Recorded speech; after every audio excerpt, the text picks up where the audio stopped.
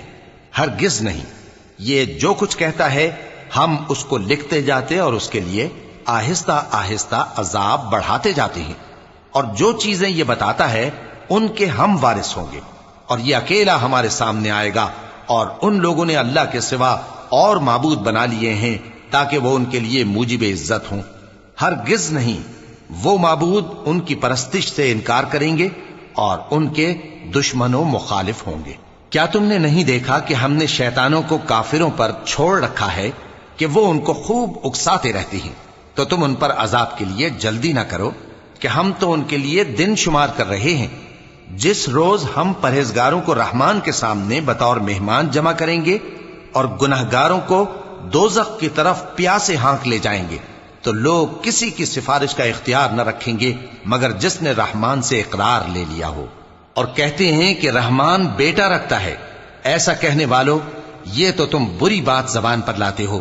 قریب ہے کہ اس جھوٹ سے آسمان پھٹ پڑیں اور زمین شق ہو جائے اور پہاڑ پارا پارا ہو کر گر پڑیں کہ انہوں نے رحمان کے لیے بیٹا تجویز کیا، اور رحمان کو شایع نہیں کہ کسی کو بیٹا بنائے۔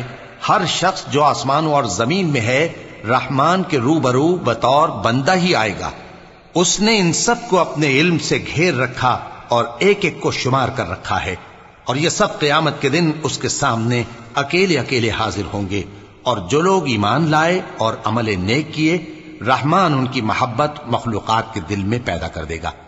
اے پیغمبر صلی اللہ علیہ وآلہ وسلم، ہم نے یہ قرآن تمہاری زبان میں آسان بنا کر نازل کیا ہے تاکہ تم اس سے پرہیزگاروں کو خوشخبری پہنچا دو اور جھگڑالوؤں کو ڈر سنا دو۔ اور ہم نے ان سے پہلے بہت سے گروہوں کو ہلاک کر دیا ہے۔ بھلا تم ان میں سے کسی کو دیکھتے ہو یا کہیں ان کی بھنک سنتے ہو؟